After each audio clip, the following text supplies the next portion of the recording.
той самият е обект на още повече въпроси. Но верният отговор е само един. Той се завръща. Добре дошли в Стани богат с мен, Ники Кънчев.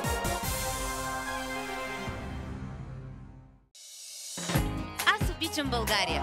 Тази пролет цъфваме в ефира, за да събудим онзи трепет, който се появява само когато се върнеш у дома.